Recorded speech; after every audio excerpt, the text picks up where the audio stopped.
The fluorescent lights above table 12 flickered with that tired, irregular pulse that matched my own exhaustion. I pressed my palm against the cool metal of the serving tray, steadying myself as another wave of dizziness rolled through my skull. 3 double shifts this week. My feet screamed inside the worn sneakers that had lost their cushioning months ago, and the constant ache in my lower back had become such a familiar companion that I'd stopped noticing it, except when I bent down, or stood up, or breathed. "Sophia, order up." Marco's voice cut through the kitchen window, sharp and impatient. I swallowed the metallic taste that had been coating my tongue all evening and pushed away from the wall. The diner smelled like grease, burnt coffee, and that peculiar mixture of cleaning solution and desperation that clung to places like this. Places where people like me worked ourselves into shadows, invisible to everyone except when they needed their coffee refilled or their check brought quickly. My reflection caught in the chrome napkin dispenser as I passed. Hollow eyes, hair escaping from a messy bun, the uniform that hung looser on my frame than it had 3 months ago. When did I start disappearing? When did eating become optional? Sleep become a luxury I couldn't afford? The dinner rush had finally died down to a handful of stragglers. Old Mr. Peterson nursed his decaf at the counter, the same spot he'd occupied every Thursday for the 5 years I'd worked here. A young couple shared a piece of apple pie in the corner booth, whispering and laughing in that bubble of intimacy that made my chest ache with something I didn't want to name. And then there was table 12. I'd noticed them when they walked in 20 minutes ago, noticed in the way you notice a storm rolling across the sky, or the moment before lightning strikes. 3 men in suits that probably cost more than my annual rent. But it was the one in the middle who made the air change. He moved like darkness given form, fluid, purposeful, dangerous. Even sitting, he commanded the space around him with an authority that needed no announcement. Dark hair, perfectly styled, a jawline that could cut glass, and eyes that seemed to catalog everything and everyone in the room within seconds. He couldn't have been older than 30, but he carried himself with the weight of someone who'd seen and done things that aged the soul beyond years. The 2 men flanking him never relaxed.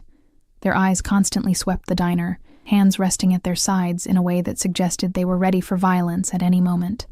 Security, protection. The kind that meant the man between them was either very important or very dangerous, probably both. I'd served enough questionable characters in this neighborhood to recognize predators. This man was an apex predator, and everyone else in the room was prey that hadn't realized they were being hunted. "You gonna stand there all night, or you gonna take their order?" Marco hissed, shoving 3 plates of meatloaf into my hands.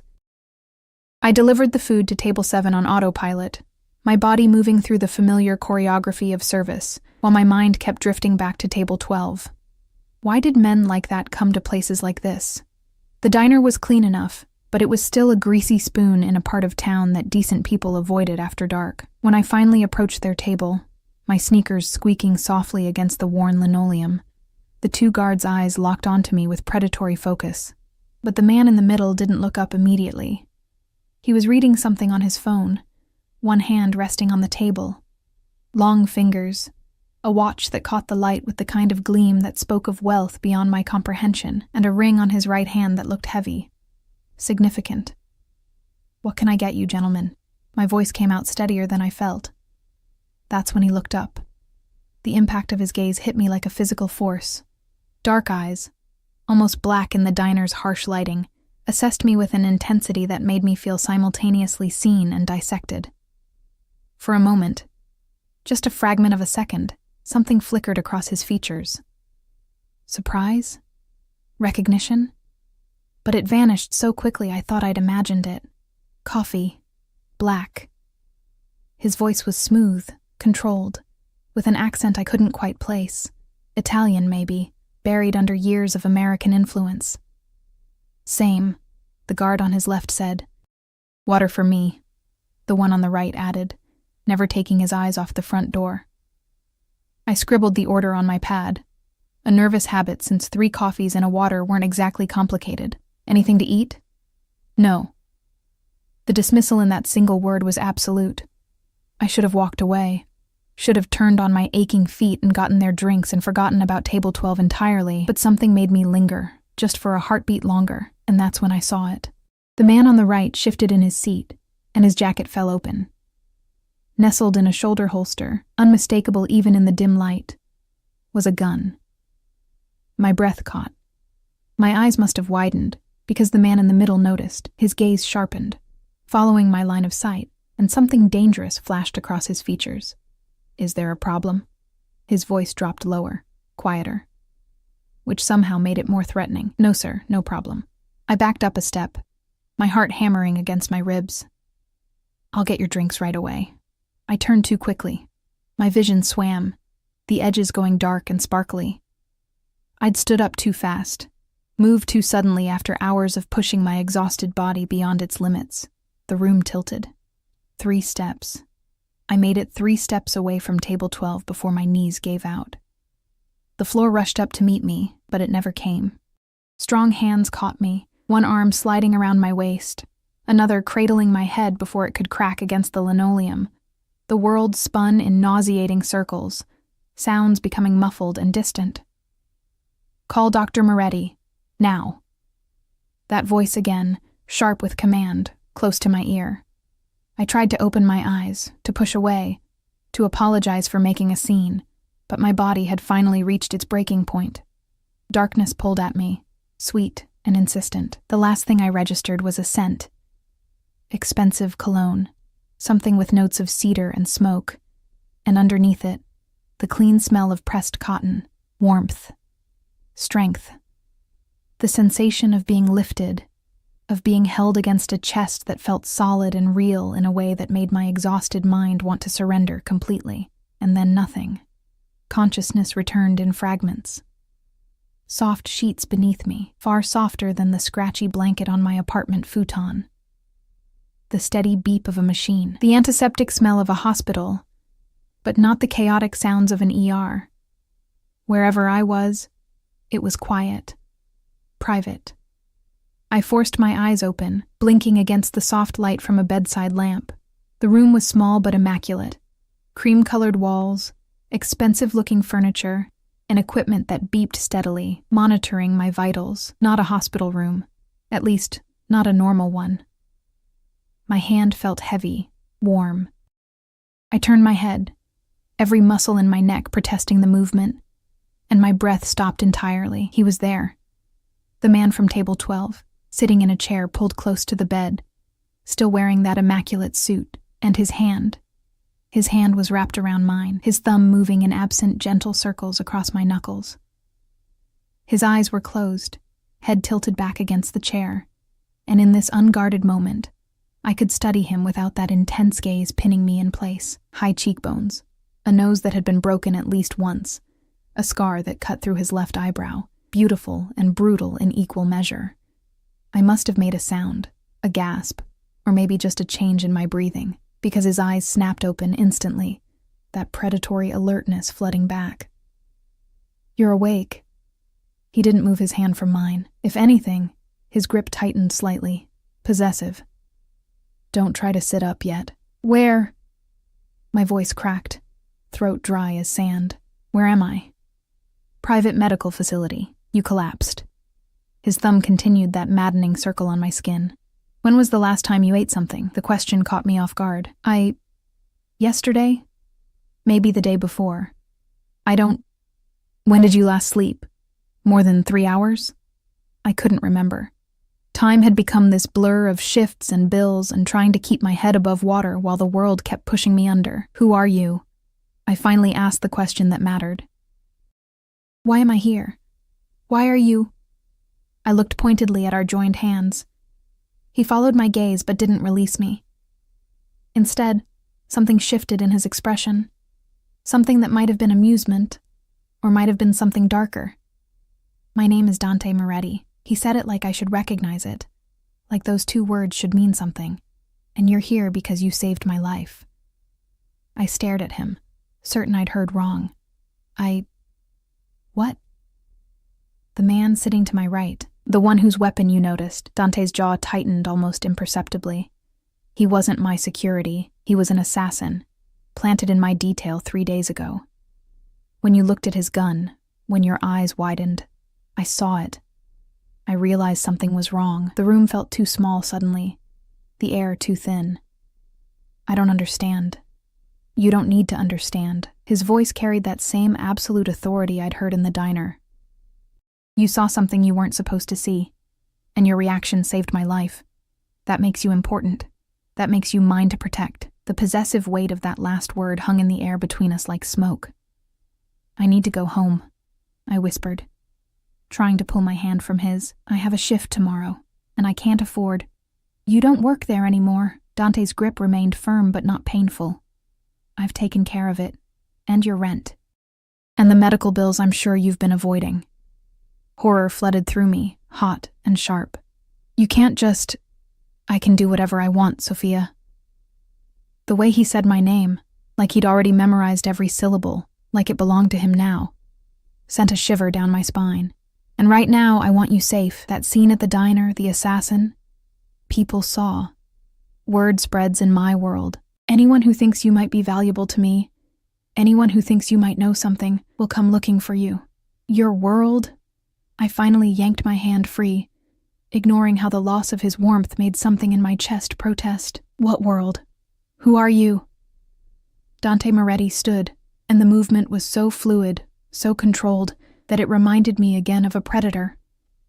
He walked to the window, hands sliding into his pockets, and stared out at a view I couldn't see. I'm the man who's going to keep you alive, Sophia, whether you like it or not. The machine beside my bed beeped faster, monitoring my racing heart. In the reflection of the dark window, I could see his face, cold, beautiful, utterly unreadable. And I realized with growing dread that I hadn't fainted and woken up in a hospital. I'd fainted and woken up in a cage. The next morning arrived with pale sunlight filtering through curtains I didn't recognize, in a room that smelled of lavender and money. I'd spent the night in what Dante called the recovery suite, which was actually larger than my entire apartment, and decorated with the kind of understated elegance that screamed wealth louder than any amount of gold could. A woman in her 50s, with kind eyes and a no-nonsense demeanor, had brought me breakfast on a tray that probably cost more than my weekly paycheck. Mr. Moretti insists you eat everything, she'd said, setting down eggs, fresh fruit, toast, and juice that tasted like it had been squeezed from oranges picked that morning. He's very particular about your recovery. I wanted to argue. Wanted to throw the tray across the room and demand to leave. But my traitorous stomach growled at the sight of real food, and pride seemed like a luxury I couldn't afford when I was lightheaded with hunger. So I ate. Every bite tasted like surrender. Dr. Castellano, a thin man with wire-rimmed glasses who introduced himself as Dante's personal physician, examined me around noon. He asked questions about my eating habits, my work schedule, my stress levels. Each answer I gave made his frown deepen. Severe exhaustion, malnutrition, and the beginning stages of anemia, he pronounced, scribbling notes on an iPad. You're lucky Mr. Moretti was there to catch you. Another few weeks at that pace and you'd have ended up in a real hospital, or worse. I'm fine, I insisted, even though we both knew it was a lie. You will be fine, he corrected, with proper rest, nutrition, and significantly less stress. He paused, studying me with curiosity that felt invasive. Mr. Moretti has asked me to clear my schedule for the next week. You'll have daily checkups until your blood work improves. That's not necessary. It's not a request, Miss Torres. His voice softened with something that might have been sympathy. When Dante Moretti decides to protect someone, arguing is inadvisable. After he left, I sat in that pristine room, wearing borrowed silk pajamas that felt like sin against my skin, and tried to form a plan. I needed to leave. Needed to go back to my cramped apartment, my terrible job, my life. Even if that life was slowly killing me. But when I tried the door, it opened to reveal a man in a dark suit standing in the hallway. Not overtly threatening, but his presence alone said everything I needed to know. Can I help you, Miss Torres? His voice was polite, professional. I need to leave. Mr. Moretti will be here this evening. You can discuss it with him then. Not a guard, I realized, a warden. I closed the door and pressed my forehead against the cool wood, fighting the panic rising in my chest. This was insane. People didn't just kidnap waitresses and keep them in luxury prisons because they accidentally noticed something at dinner. Except apparently, Dante Moretti did exactly that. He arrived as the sun began setting, painting the sky outside my window in shades of blood orange and deep purple. I heard him before I saw him, the subtle shift in the hallway's energy. The way the guard's posture changed from watchful to deferential. The door opened without a knock. Dante Moretti walked in like he owned not just the building, but the air itself. He'd changed from yesterday's suit into something equally expensive, but slightly less formal. Dark slacks, a black button-down with the sleeves rolled to his elbows, revealing forearms corded with lean muscle and marked with scars that told stories I probably didn't want to know. "How are you feeling?" He asked it like he actually cared, closing the door behind him with a soft click that sounded far too final, like a prisoner. I stayed by the window, keeping distance between us. "You can't keep me here." "I can, and I will." He moved to the small sitting area, settling into an armchair with that same fluid grace. "Until I'm certain you're safe." "Safe from what?" "I don't know anything. I saw a gun. So what? Lots of people carry guns." "Not in my presence. Not unless I've authorized it." His eyes tracked every micro-expression on my face. "The man you saw, the assassin. He was sent by the Calabrese family. They've been trying to eliminate me for 6 months." Your reaction exposed him before he could act. The names meant nothing to me, but the weight behind them was unmistakable. "Then thank you for the expensive hospital stay. But I'd like to go home now." "No." The single word landed like a gavel. No explanation, no apology. Just absolute refusal. "You can't just decide. I already have." Dante leaned forward, elbows on his knees, and the movement brought him into the dying sunlight. It caught the sharp planes of his face, making him look carved from marble and shadow. "The Calabrese family doesn't know who you are yet, but they will. They'll find out a waitress noticed something wrong. They'll wonder what else you saw, what you might tell the police, whether you're valuable to me. But I'm not valuable to you. I'm nobody." Something flashed in his eyes, something that made my pulse skip. "That's where you're wrong, Sophia." The way he said my name again, rolling the syllables like a promise or a threat, made heat crawl up my neck. "I don't understand any of this." I wrapped my arms around myself, suddenly cold despite the room's perfect temperature. "I just wanted to work my shift and go home. I didn't ask for any of this. No one asks for their life to change." He stood, and I forced myself not to back away as he crossed the room to me. He moved like smoke, like danger, like something inevitable. "But it changes anyway, and now your life is connected to mine whether you want it to be or not." He stopped just close enough that I could smell that cedar and smoke scent again, could feel the heat radiating from his body. Close enough to be threatening, but not quite touching. My heart hammered so loud I was certain he could hear it. "What do you want from me?" The question came out barely above a whisper. Dante's hand lifted, and I flinched involuntarily. But he didn't touch me, just reached past me to adjust the curtain, blocking the last rays of sunset and plunging us into the room's softer lamplight. "I want you safe. I want you healthy. I want you to stop working yourself to death in that diner." His voice dropped lower, intimate. "And I want you to trust that I won't let anything happen to you." "Trust you?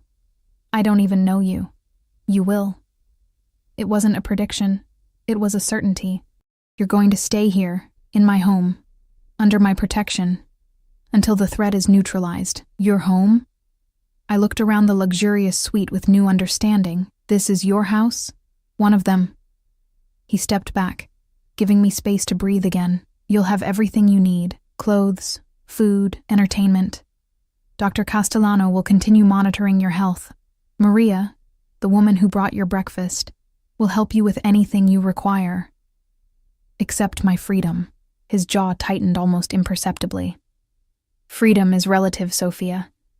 You were free in that diner. Free in your apartment with the broken heat and the landlord who charges too much for too little.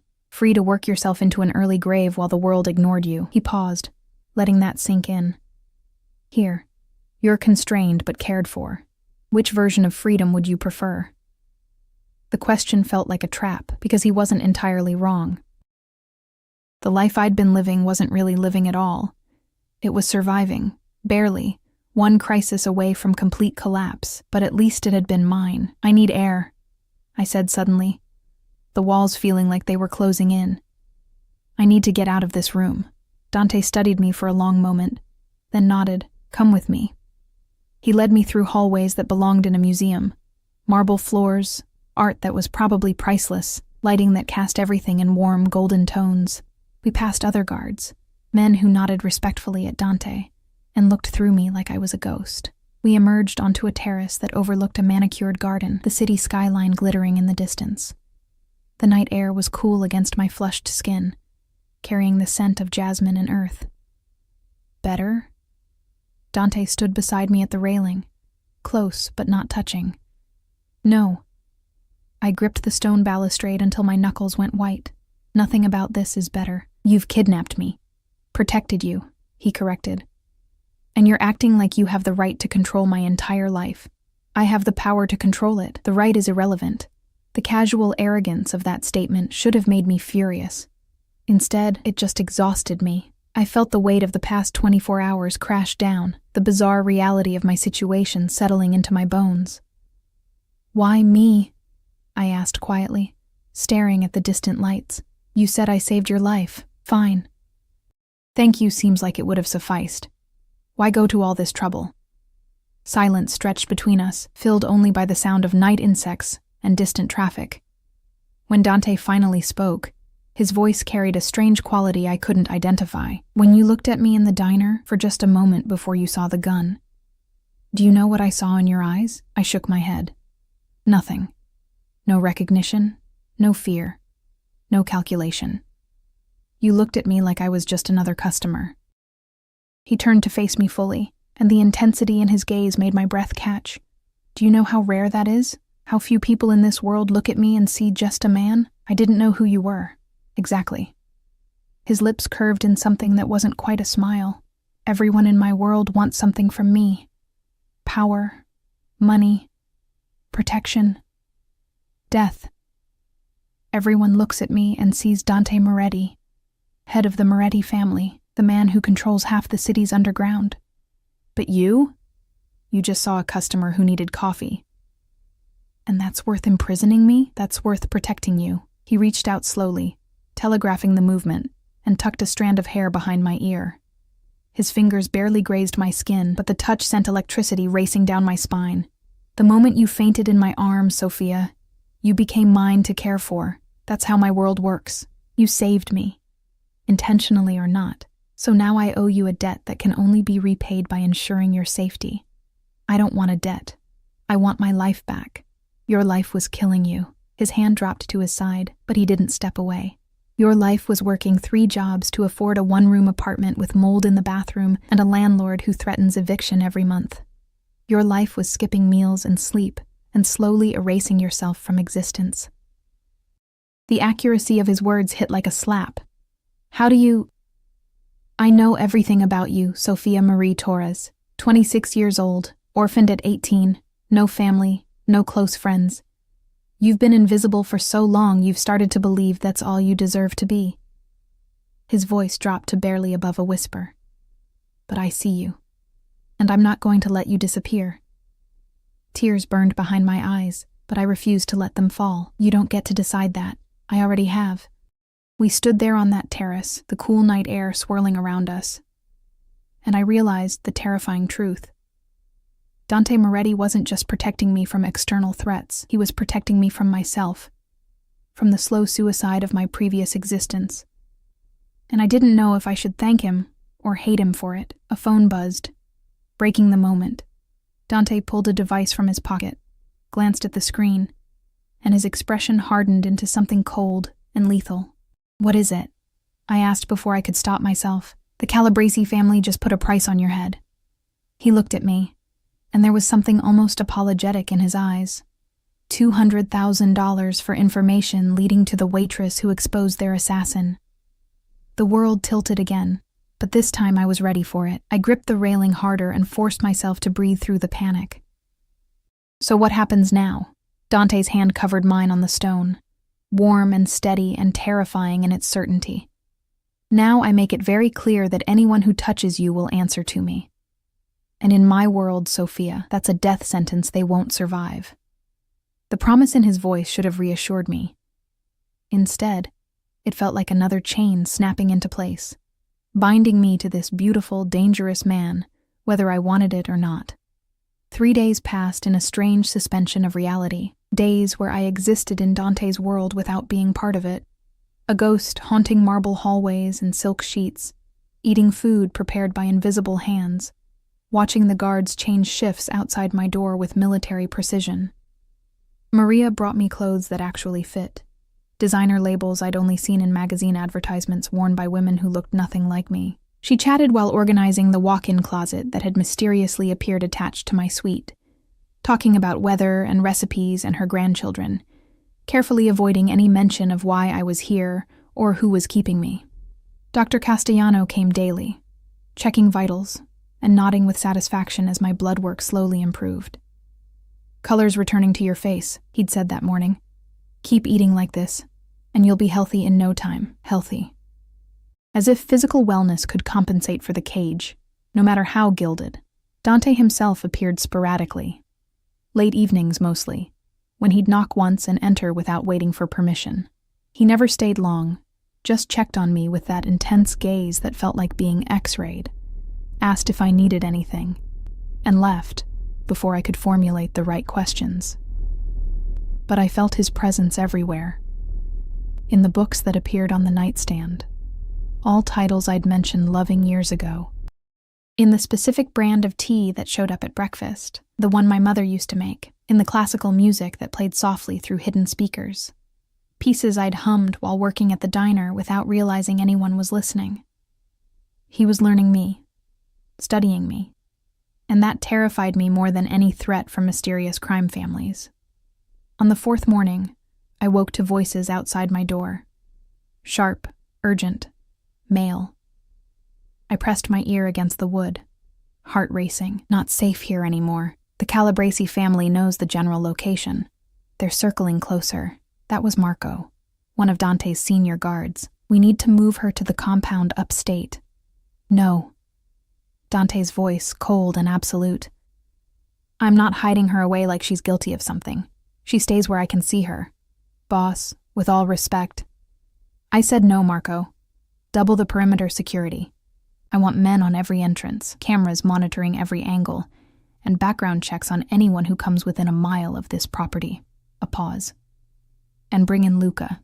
It's time we send a message to the Calabresi family about what happens when they threaten what's mine. What's mine? I stepped back from the door, wrapping my arms around myself. The possessiveness in those words should have made me angry. Instead, it made something low in my stomach tighten with an emotion I didn't want to examine. An hour later, Maria knocked and entered with her usual bright smile. "Mr. Moretti would like you to join him for lunch. Nothing formal, just the two of you in the garden." "I can refuse, right?" Her smile faltered slightly. "You can. But he's been concerned. He'd appreciate seeing you eat a proper meal." Concerned. As if he hadn't orchestrated my entire imprisonment. But curiosity won over defiance. I let Maria help me into a soft blue sundress that made me look less like a prisoner and more like a guest, then followed her through the labyrinth of hallways to French doors that opened onto the garden I'd only glimpsed from the terrace. Dante sat at a wrought iron table beneath an pergola, heavy with climbing roses. He'd shed his jacket, working in just dark slacks and a white shirt with the sleeves rolled up, papers spread across the table beside an untouched plate of food. He looked up when I approached, and something in his expression shifted. Softened, maybe. Though calling anything about Dante Moretti soft seemed wrong. Sophia. He stood immediately, pulling out a chair for me with an old-world courtesy that felt at odds with everything else about him. "Thank you for joining me. Did I have a choice?" I sat, hyper-aware of how close he was as he pushed the chair in. Always. He returned to his own seat, those dark eyes never leaving my face. "You always have choices here. They just might not be the ones you want." A woman I didn't recognize brought out covered dishes, pasta with fresh vegetables, grilled chicken, salad that looked like it had been harvested that morning. My stomach growled audibly, betraying me. Dante's lips quirked. Please, eat. We sat in strange silence while I filled my plate, hyper-conscious of his gaze tracking every movement.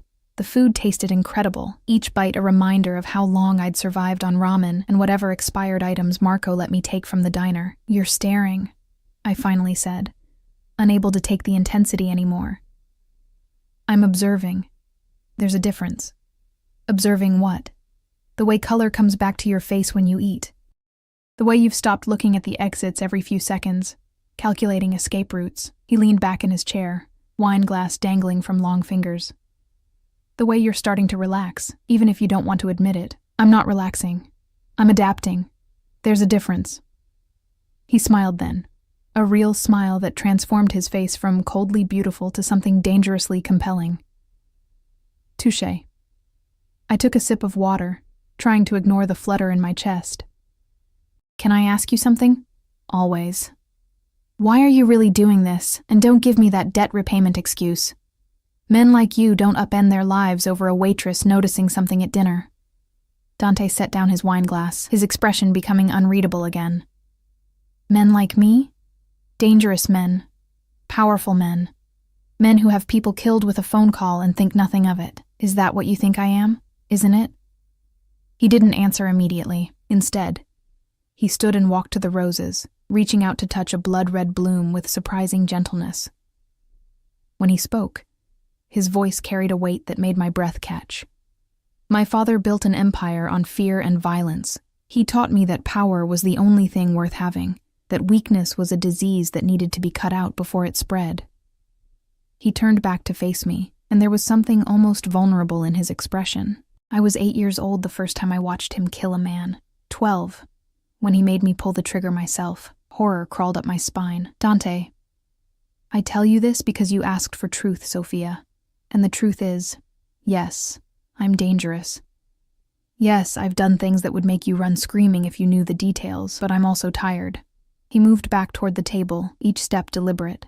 I'm tired of a world where everyone wants something from me, where every interaction is a negotiation or a threat, where the only thing I can trust is power. He stopped in front of my chair, looking down at me with an intensity that stole my breath, and then you collapsed in my arms.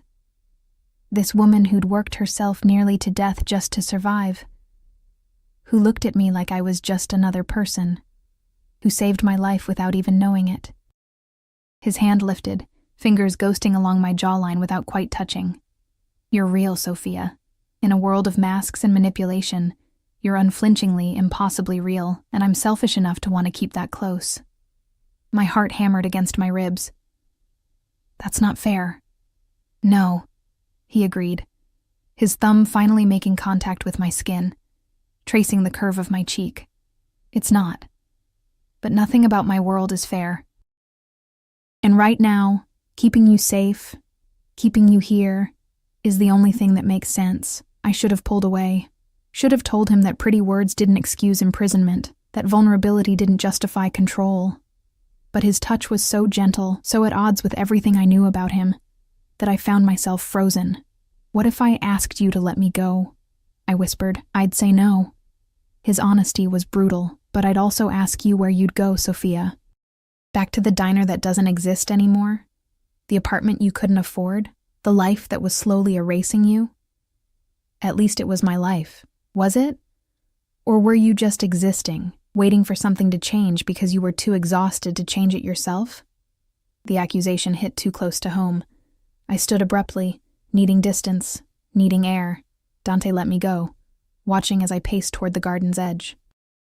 You act like you saved me, I said, staring at the high walls that surrounded this beautiful prison.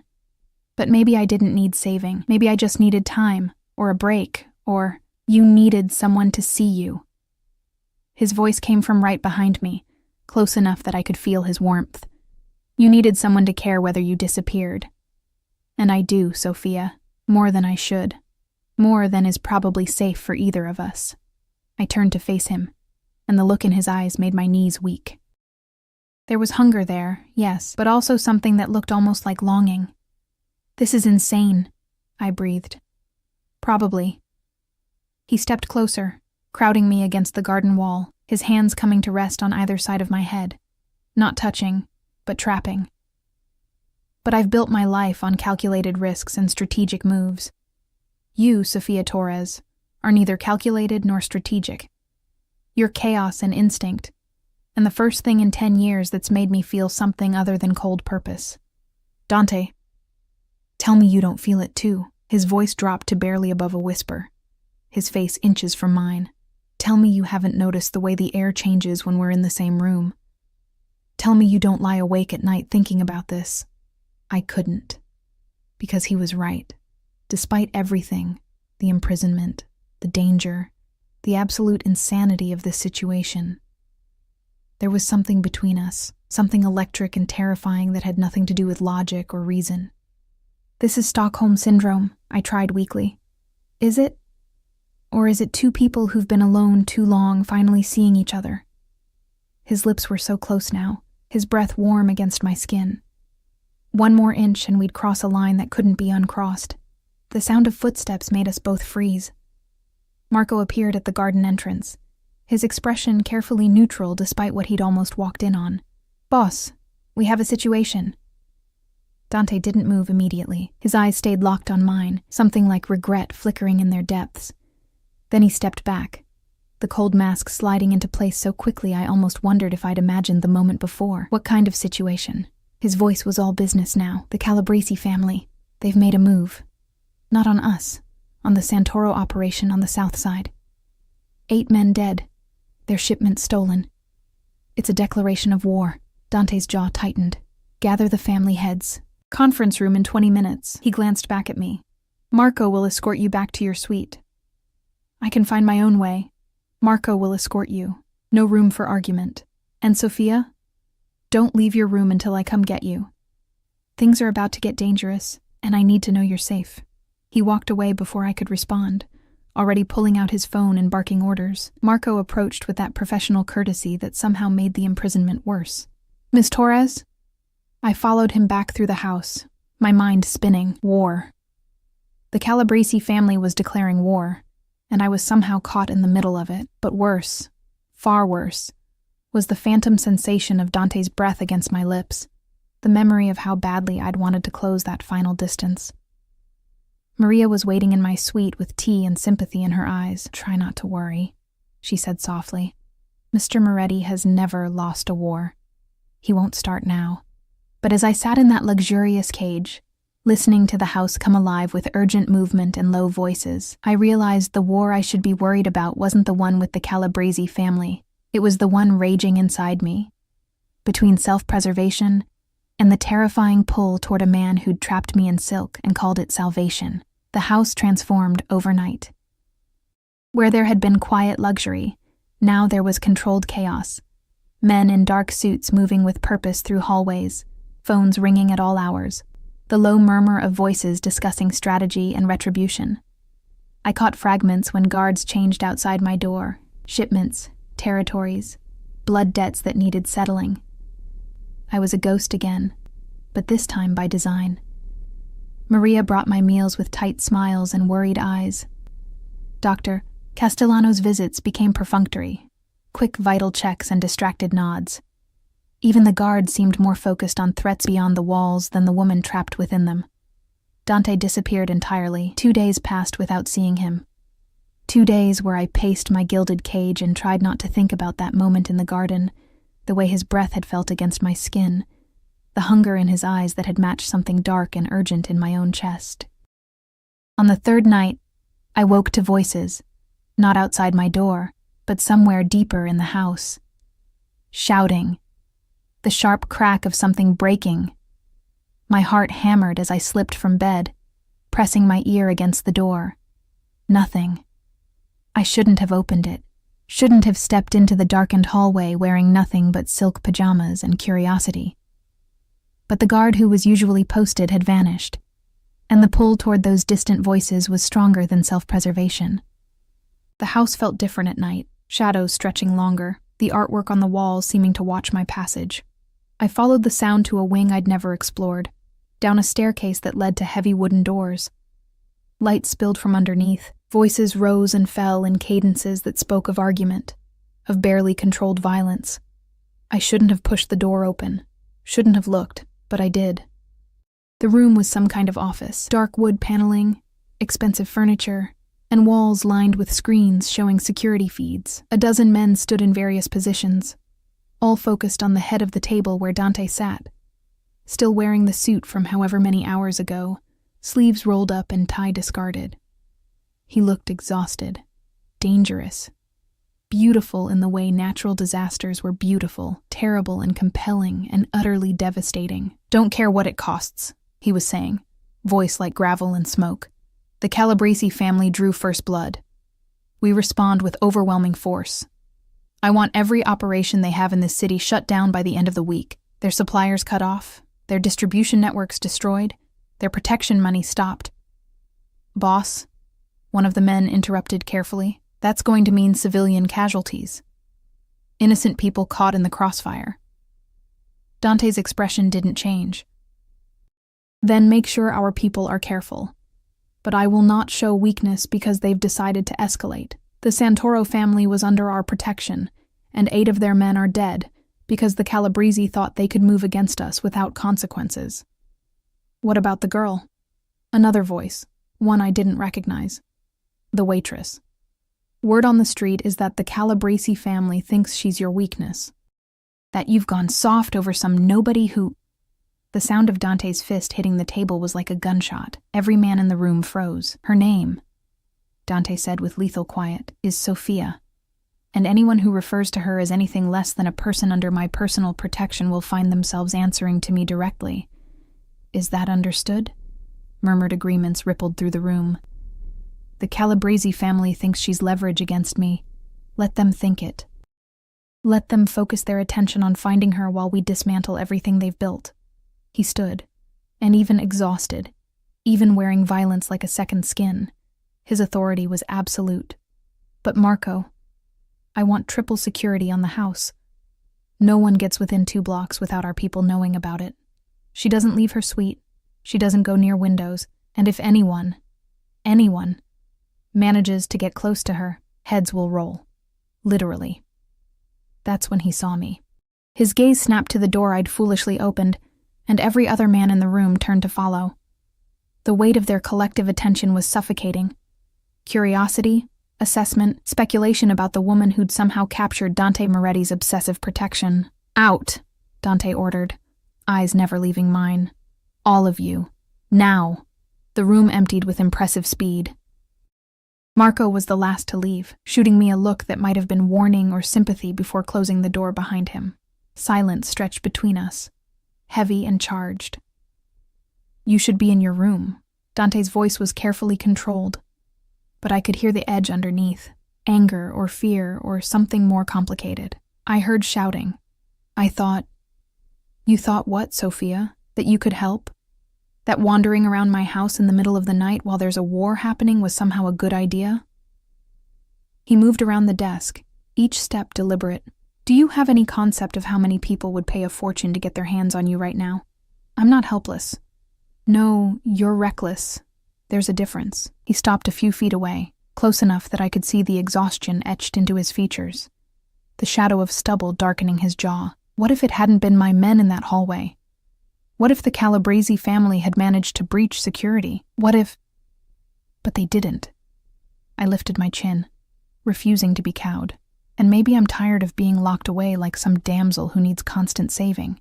Maybe I'm tired of being treated like property instead of a person. Something flashed in his eyes, something dark and possessive that made my breath catch. "Is that what you think you are to me, property? What else would you call it? You control where I go, what I do, who I see. You make decisions about my life without consulting me. You stand in rooms with dangerous men and talk about protecting me like I'm an asset to be defended instead of a human being with agency." I didn't see him move. One moment he was feet away, the next his hands cupped my face, tilting my head back, his body crowding mine against the closed door. "You want to know what you are to me?" His voice was rough, strained. "You're the first breath after drowning. You're every moment of peace I've had in 10 years. You're the reason I can't sleep because I'm too busy making sure you're safe. You're the only thing in this world that's mine, not because I took it or inherited it or killed for it, but because fate put you in my arms when you fell. His thumb traced my lower lip, and I trembled despite myself. You're not property, Sophia. You're the one thing I can't afford to lose. And that terrifies me more than any war, any enemy, any threat this world can throw at me. Dante, I didn't know what I was asking for. Space? Understanding? Or maybe for him to close that final distance and end this torturous tension between us. I know I'm selfish. His forehead dropped to rest against mine, eyes closing. I know keeping you here, keeping you close, is as much for me as it is for your safety. But I've spent my entire life being what other people needed me to be. Ruthless, cold, untouchable. With you, I get to be something else. Something almost human. You are human. My hands had somehow found their way to his chest, feeling the rapid beat of his heart beneath expensive fabric. Flawed and complicated and occasionally infuriating, but human. He laughed, a rough sound without humor. Careful, Sophia. You're starting to sound like you care. Maybe I do. The admission slipped out before I could stop it. Maybe that's what makes this so impossible. I should hate you for trapping me here, for making decisions about my life, for all of it. But instead, I couldn't finish. Couldn't say the words that would make this real. His eyes opened, so close that I could see flecks of gold in their dark depths. Instead, you what? Instead, I understand why you did it. The confession felt like surrender. My life before this, it wasn't living. It was just existing. Waiting for something to change while being too exhausted to change it myself. You were right about that. That doesn't make what I did okay. No, I agreed. But it doesn't make you the monster you think you are either. Something shifted in his expression. Vulnerability, hope, hunger, all tangled together. His thumb continued its maddening trace across my lip, and I found myself leaning into the touch, despite every rational thought screaming that this was madness. I should let you go back to your room, he murmured, but his hands didn't move. It's late, and you need rest. And standing this close to you is testing every ounce of control I have left. What if I don't want you to be controlled? The words hung between us, dangerous and full of promise. Dante's grip on my face tightened fractionally, his breath coming faster.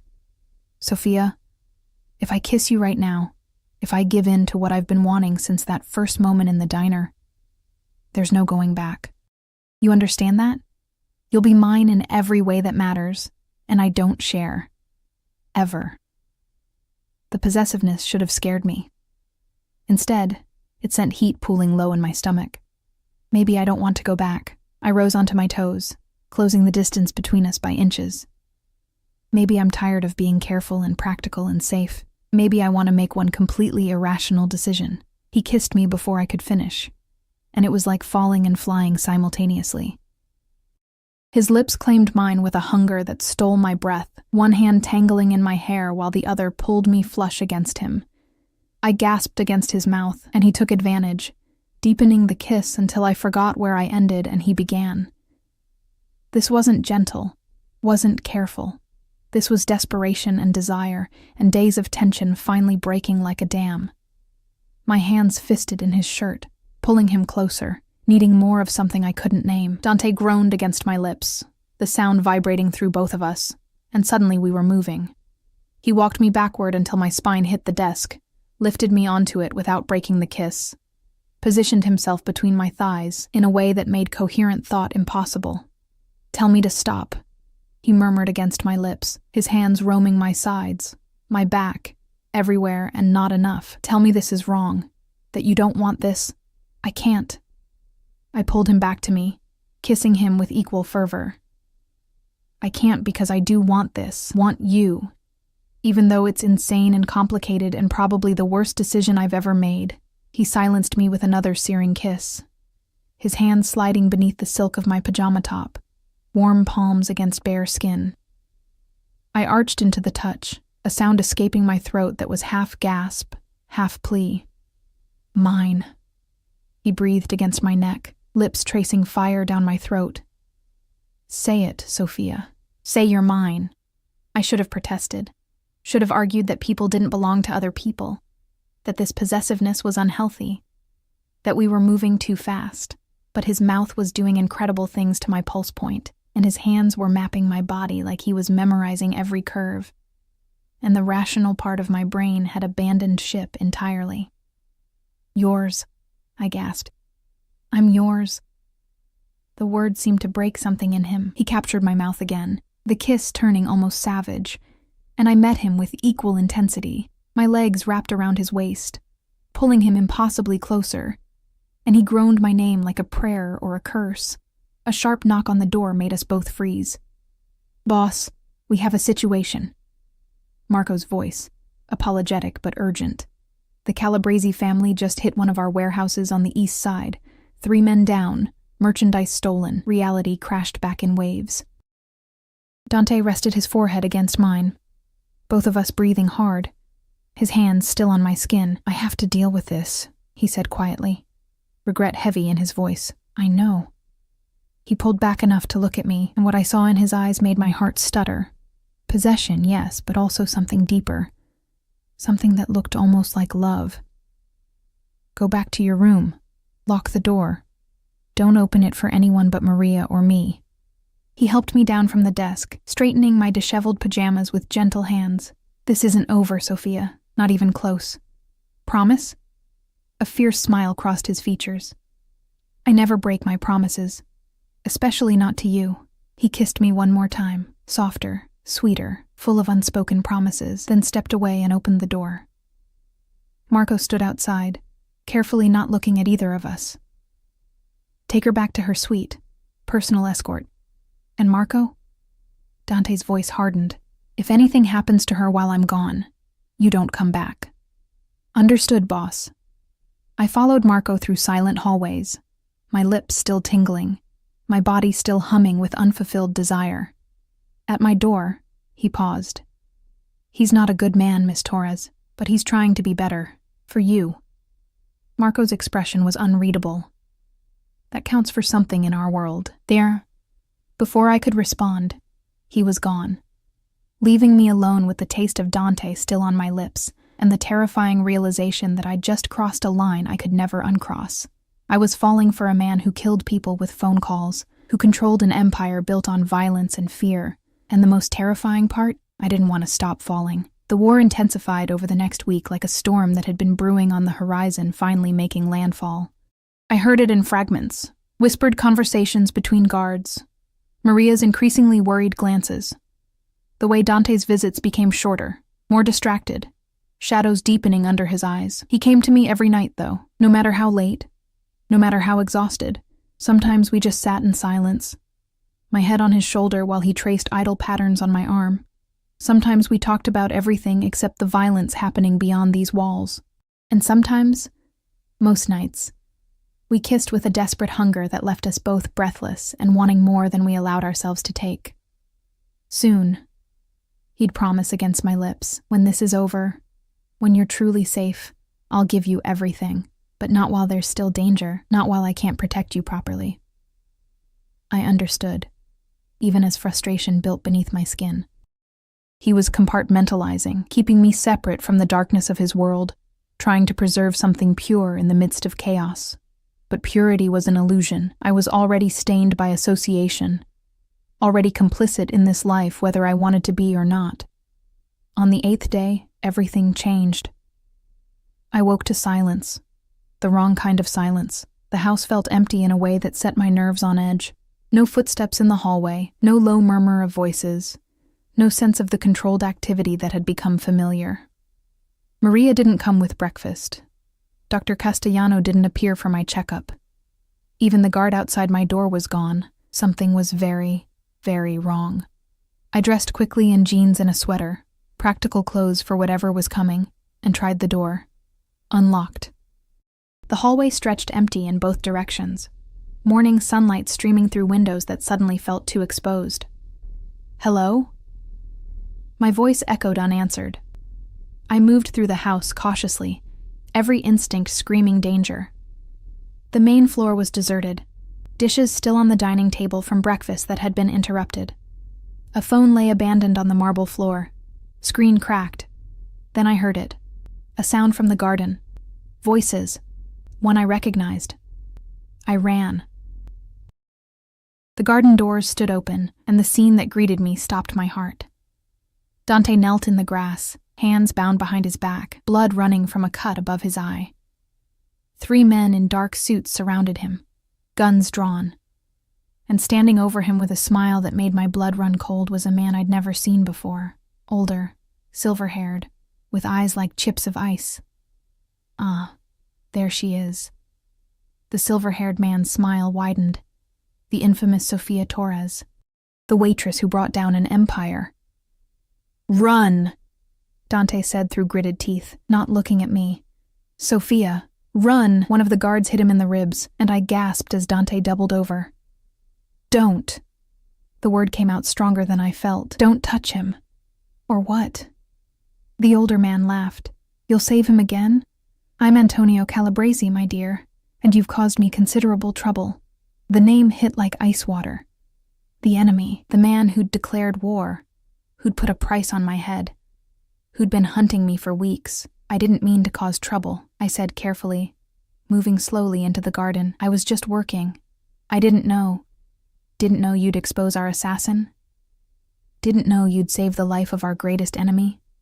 Antonio circled Dante like a predator. "Or perhaps you didn't know that Dante Moretti would become so obsessed with protecting you that he'd make mistakes, that he'd pull men from critical positions to guard a worthless waitress, that he'd expose weaknesses we've spent years trying to find." "She has nothing to do with this," Dante growled. "Your fight is with me, Antonio. Let her go." "Let her go." Antonio laughed again, the sound devoid of humor.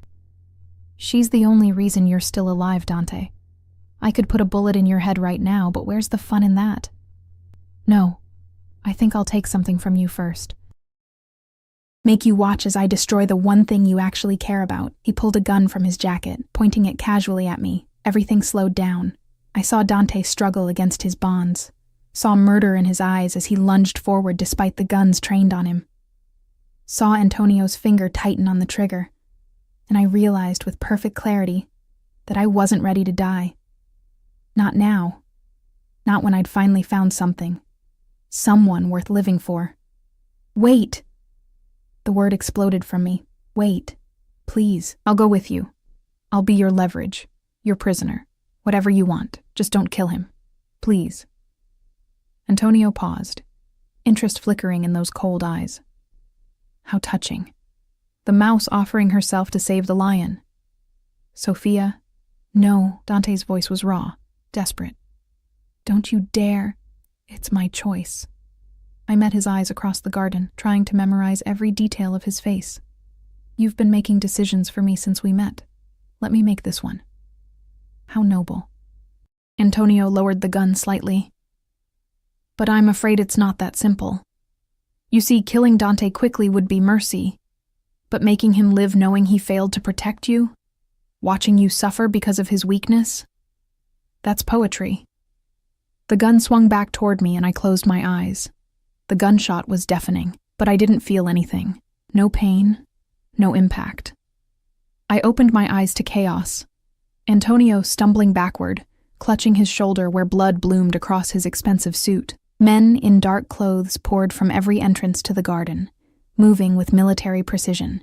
And standing at the garden gate, still holding the smoking gun, was Marco. "Sorry we're late, boss." He moved forward, flanking guards securing the Calabrese men with brutal efficiency. Had to make sure we got all of them before moving in. It had been a trap. The entire thing, a trap. Dante was on his feet immediately, bonds apparently not as secure as they'd appeared. He crossed the garden in 3 strides and pulled me into his arms so hard it drove the breath from my lungs. "You stupid, brave, impossible woman," he muttered against my hair, hands running over me as if checking for injuries. "You were supposed to stay in your room. You were supposed to be safe. The house was empty. By design. We knew they'd make a move, knew they'd use me to draw you out."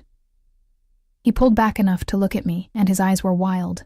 "But I never thought you'd actually offer yourself. Never thought you'd be willing to die for me." You were willing to die for me, I pointed out shakily. That's different. How? How is it different? He didn't answer, just kissed me with a desperation that spoke of fear and relief and possession all tangled together.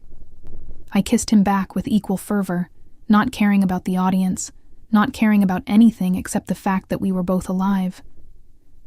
When we finally broke apart, Antonio was on his knees, surrounded by guards. Dante turned to face him, one arm still wrapped protectively around my waist. You made a mistake, Antonio. Dante's voice was cold, lethal. You came into my home. You threatened what's mine, and for that, there's only one consequence. Wait. Antonio's confidence had evaporated, replaced by naked fear. We can negotiate. Find a compromise.